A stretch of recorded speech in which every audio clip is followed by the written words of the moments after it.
almost there. No way. What is this? You're tuned in to the Eyes Open podcast, where secrets aren't safe and we see it all. Well, I hope everybody's getting a good start to their weekend on this Friday. I want to send a big shout out to all my supporters and subscribers out there. To everybody that's new to the page, be sure to like, follow, comment, subscribe, and be sure to reach out to me with any ideas or any stuff you guys might have. I've had a lot of people reach out to me lately, and just know I will be getting back to you guys about some have been for some pretty interesting interviews that we're going to be having coming up. So I will be getting back to you guys pretty soon. I just have a lot on my plate right now.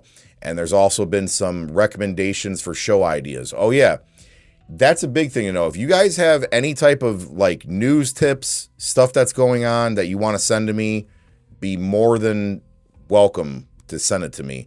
I've actually got a couple really good show ideas from people recommending it to me. So by all means, if you guys have something you want me to talk about, be sure to send it to my email, or you can message me on Facebook.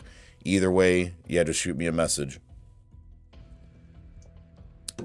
But one of the big things I wanted to talk about today is distractions, because it seems like nowadays in society, I mean, back in the day, there wasn't a need so much for distractions, in my opinion, because the world was set up to be a major distraction as it was.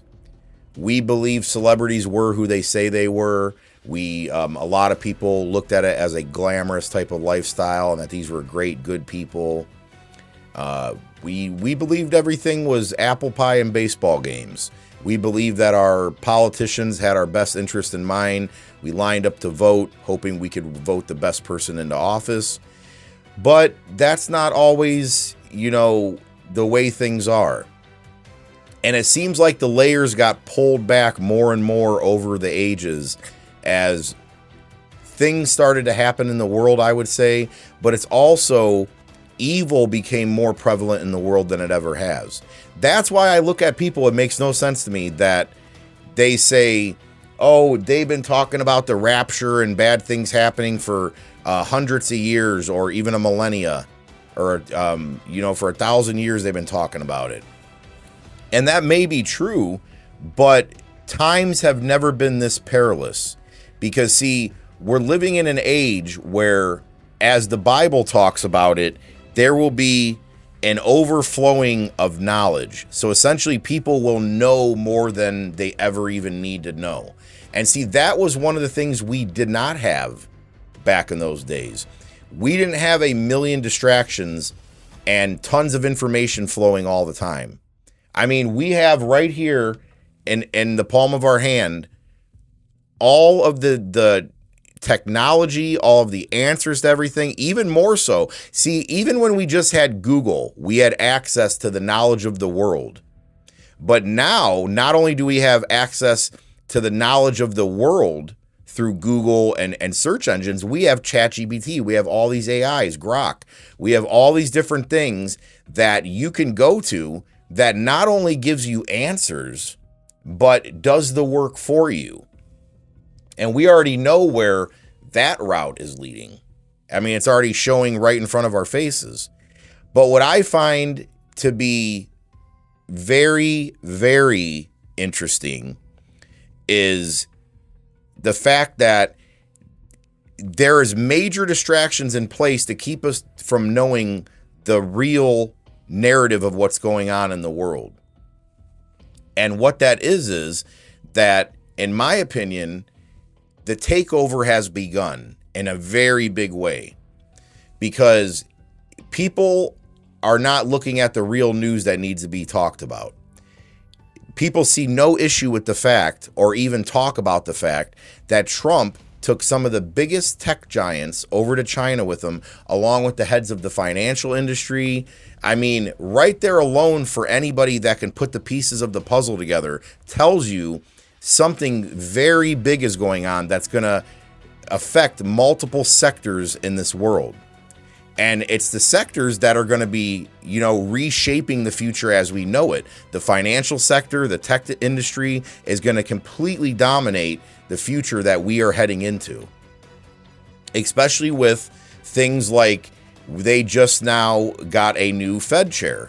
And this Fed chair, which is great for people that are in crypto, they're all celebrating it right now because they know where that's going to go. Myself being in crypto, I'm like, I know what that's going to do. It's going to send a crypto boom here coming soon.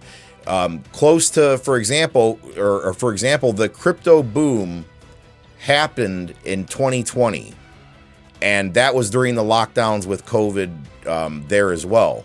Because, see, what had happened was people are at home, they're spending more money. There was a big reassurance of, like, these new things that were coming about. And what that was crypto and meme coins. People were getting into it. But now what we're seeing is a shift in the financial system, is where these things are being used by these hedge funds. They're being used by the big bankers. The bankers don't want to get taken out by crypto. So what they're going to do is, if you can't beat them, join them. But what I say is, what if that was the plan all along? Which that's what I believe. Because crypto, the people that invented, for example, that invented Bitcoin, and it came out during a very pivotal moment in American history, which was a major economic collapse with the housing industry right around 2008. And that's when you had your Bitcoins coming out around that time, because they saw the vulnerability and they masked it and played it off to you guys as if they're like, oh yeah, we're going to give you this new currency that's made by the people for the people. Couldn't be further from the truth. What they did was start the beginning of the digital currency infrastructure that's going to completely dominate everything. Everything you have will be somewhere in the cloud, will be, on a blockchain, will be recorded, will be tracked, will be on a ledger. And eventually will be in a chip that you will either take in your hand or in your forehead, as it says in the Bible. That I absolutely 100% believe. And I don't think people like myself will be here for that, but I believe that's absolutely what's coming. So people need to ask themselves, why are all these financial and tech giants like Elon, the head of Citi Group, Citibank, all these top people, even the head of Apple, Tim Cook, was there. So he's flying all these tech people out to China. So, and essentially, this is what's wild about the people that still support Trump. He told the head of China, Xi Jinping, told him that we are open for business. Okay, that's what. Go look it up. You look it up for yourself. He's quoted as saying it in the meeting. He comes right out and says, he doesn't hide it. So he's saying we're open for business, like we already haven't been. China's been buying up our farmland. They bought up the Smithfield Company.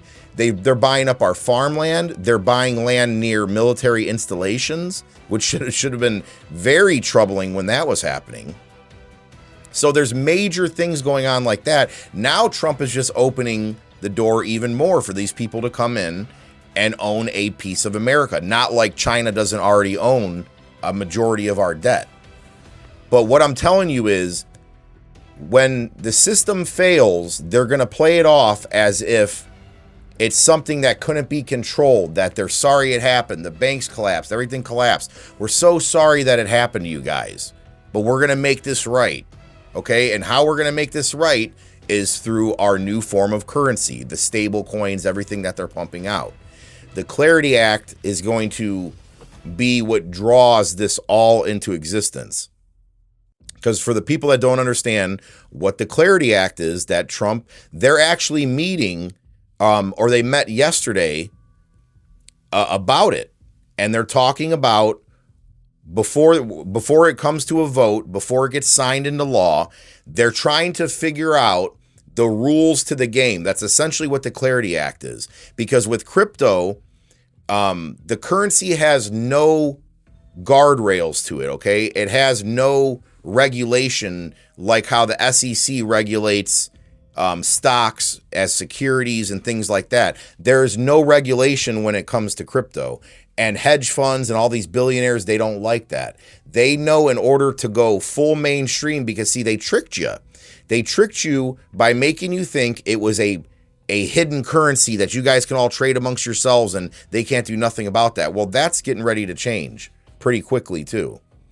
So as they're feeding you this new HV that's spreading around and making people sick, and for the people I understand, I had somebody on Instagram say, oh, just say the word about different stuff. And I'm like, I don't know if you're set there to derail me or what, but no, for the people that are new to the show, there's certain stuff I don't say. You're going to have to pick up on what I'm saying because there's certain words that flag and push you right down to the bottom of the algo, and I'm not having that happen.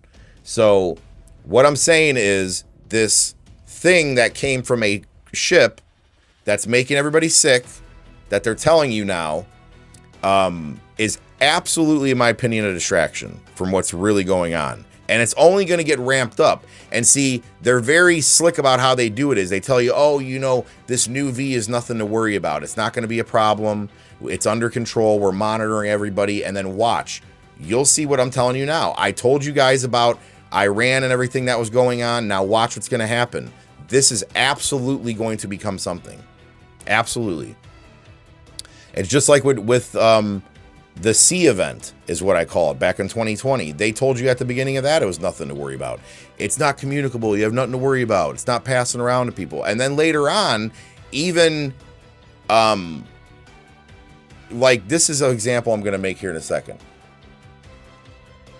It's kind of a double-edged sword here. So for all the people, because I even thought about this back in the day, for all the people that support Trump, he was caught on a hot mic or in an interview that was released by, what was it, Bernstein or whatever, the guy from the Watergate scandal. So he released of Trump even admitting that he knew it was able to be spread through the air, and it was way worse than what people knew, but he wanted to keep everybody calm. He didn't want to tell nobody. Now, you got to think about this. If that was true, which I don't believe it was, it's all just a bunch of malarkey, but if that was actually true, that means that Trump didn't tell you guys the truth. B, from what he said, was worse than what it was, but he was telling you guys to go to these big events he was throwing. He was throwing big events and telling you guys not to mask up. So are you guys not connecting the dots here? He's already proven that he is not trustworthy, that he lies to you, and he admits it. So right there, people never even thought about that, because after that happened, that's back when I supported Trump. And I even thought about that. I said, so wait a second here. He's admitting that he lied to everybody, and the lie was very serious because it could have got a lot of people unalived if that was the truth, which I don't believe it was. And the biggest interesting thing about that whole sea event back in 2020 is there was something way more going on than what meets the eye. And there always is, and that there will be with this one as well. And what that is speaking of, we're actually now broadcasting up in War, West Virginia, and up in the Appalachians. This is what I find very interesting. Okay? And I would love if anybody from up in that region can reach out and let me know if they've heard of this as well, because I heard this from people up in the region, because part of my family come from up in those parts of West Virginia. There's people, okay, if you understand how hill people are, all right, there's some people that have no interactions with people outside of their communities that live way up into the mountains. All right, they don't come out of them hills. They just don't. And the weird thing about it is these people were coming down with some type of sickness during the 2020 event, and they don't have any interactions with anybody. So explain that one. How is that possible? So you have a group of people that have no interaction with the outside world that are getting sick. So it was lending people to believe, is it something in the air? What is really going on that they're not telling people? And I believe with what's going on right now, you're going to see a whole bunch more of that. You're going to see all types of stuff that just doesn't add up. Now, my opinion, and like I said, this is not to scare anybody. That's the last thing, you know, and honestly, in my opinion, I believe that fear is a personal problem. All right. No matter what you hear that's going on around you in the world, it's up to you how you react to it. So people need to stop that as well, as putting their own reactions to any type of event on other people. Like, oh, it's fear mongering. No, if you can't handle it, then just don't listen to it. Change the channel. You're not being forced to do anything. People need to understand that some people want to know what's going on. And as I said, this is not to, put fear in anybody or make anybody have to worry or be concerned about anything. But I'm sorry. I believe this one's going to be amped up way worse than the C event. And they're going to have you all freaked out, because what's going to happen, the reason why the distraction is their weapon and is going to work very well, is because while they keep you distracted with this BS, okay, and in a sense, I'm saying it's BS, but it's going to be very real, because I believe this time people are going to have people that they know are going to just drop, because it's going to be through the frequencies. That's what I believe. Okay. People can believe whatever they want. All right. I'm not saying it's fact, I'm saying what I believe. And I said this ever since people started getting those things. Okay. I said it. There's something in there that will be reacted with, the 5 towers, the 6 towers, and there's something that's going to happen with it. And it's going to interact with that. And then people will drop like out of nowhere, like there is a plague. And people are going to freak out.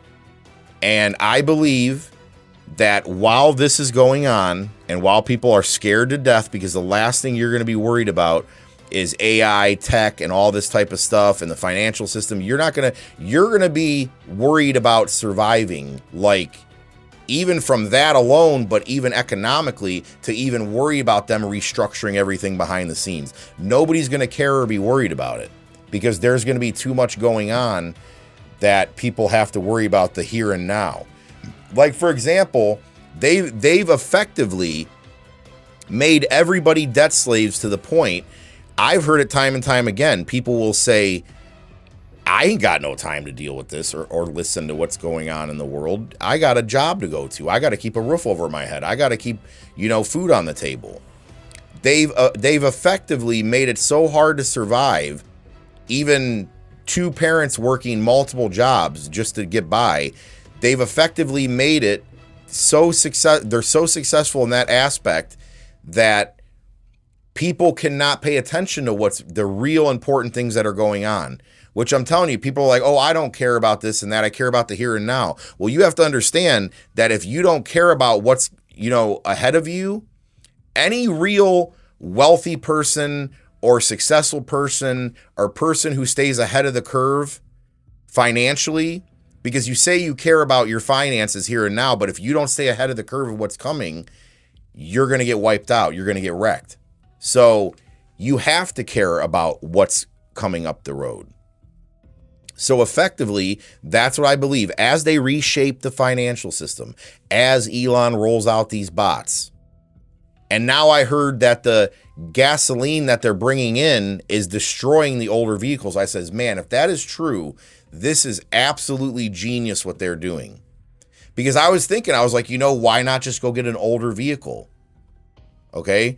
If the gas is so high and people have to worry about, the things going on with these newer vehicles, how they're not even going to start if you're in disarray or something like that. Like, it's going to scan you to see if you're even capable enough to drive. Like, they're going to lock you into this grid they want you locked down on. So I was like, that's completely genius what they're doing. They're going to make this new fuel that, like, people have even said, and I've noticed it doesn't even smell and have that odor to it anymore. They're bringing in a watered down version of gasoline that's going to destroy older engines. So if that happens, I would say the only people that are going to be ahead of that curve are going to be the people that, have a diesel that's converted that can take anything. Like, I've seen these guys with these big military trucks that can take everything from old cooking oil to oil to you name it. They can put used up old oil in it and it'll run. So for those people that have those kind of vehicles, I guess it'll be okay. So I would say converting your engine over to something like that would be really the only way you would bypass that. Me personally, though, I'm not concerned about the gas. There's more things to be concerned about for me personally than the gasoline. I mean, it's because, you know, I don't really go anywhere, so it doesn't really bother me. My vehicles stay on very low mileage because I don't go nowhere. I'll go out maybe to the mall. You know, for me, it's a trip to get to anywhere. So when I go out, I'll take a trip for the day with the family, and you know, gasoline's not a big thing to me. I really don't care. And that's the thing is, people that should be concerned about the price of fuel, that have to go to work every day, aren't concerned about it. But those of us that don't are the ones that are pitching it out to you and saying, hey, this is a real concern that is right in front of us that's happening. So it makes little sense to me that the people that should be concerned aren't, and the ones that don't have to be concerned are. And people need to be paying attention to what's going on. It's really that simple. And all you have to do is look. What they're doing essentially is, if they're trying to take over, let's say the world is a town. If they're trying to take over the whole town and they're on one side of town plotting it, all right, they're going to go start a fire on the other side of town. So that way everything gets distracted over to that side of town while they carry out what they need to carry out. That's effectively what's happening. They're starting these little media fires all over the place that people are paying attention to, and they're not seeing what's really going on, which is the systematic takeover of the world that you know it. And now it's even scarier for people because think about it. They're replacing your jobs. They're replacing you. They're going to give people, and a lot of people ain't going to care. People don't care now, let alone when they hand you over a check to sit at home. People ain't going to love that and say, oh, this is great, man. I get my universal basic income, so I get to sit at home with my family. And like Elon said, you'll only go to work like people planting gardens. You do it if you want to do it. It's a very strange and weird world that we're moving closer to. But I thank God, knowing that, I'm sorry, I believe we are so close to the second coming of Jesus Christ within a matter of years. That's my opinion. If not this year, there's too much going on for us not to be right up to that. So that's why I tell people, if you don't have a relationship with Jesus Christ, even if you do, stay as close as possible to him. Just like the parable of the 10 virgins. What happened? They went out, 5 didn't have enough oil in their lamps, the other 5 did. And they were able to meet the bridegroom. It's a parable to let you guys know to be ready for the second coming. Because even if you're a believer, even if you are saved, that doesn't mean that you should not be watchful. That's why people say, oh, nobody knows when Jesus is coming. Well, Jesus told us when he's coming. He told us the season and what to be looking for. If he didn't want us to know when he was coming, then he wouldn't have gave us that type of stuff to be looking for. And also, but again, it says he comes like a thief in the night. He could come right now as I'm doing this podcast. So he tells you to be ready. And that's all it is. I think that's above anything, is being ready for Christ to come back. People need to remember. But right up there with that, right below that, you know, is obviously your family. We prioritize. That's the best word I could put it as. People need to prioritize right now what's important. Okay? Get your house in order. That's another term they use. Get your affairs in order. Because if you do that, you're not going to be hit blindsided when everything does happen and everything goes down. Me personally, I've had my affairs in order for a long time. But when 2020 hit, that concreted it for me right then and there that I was like, you know what, I'm really going to have my ducks in a row now. But that's why I'm telling people, it's really simple. Stop being distracted, get your ducks in a row, and you're not going to be blindsided what happens. And just remember, everything that you're watching is a movie. It really is. For the most part, all of these people you're seeing and all these events you're seeing is one big movie. And a lot of it is to distract you from what is next to come. So all you have to do is keep your eyes open to the world around you and don't let the distractions take you over, and you'll be just fine.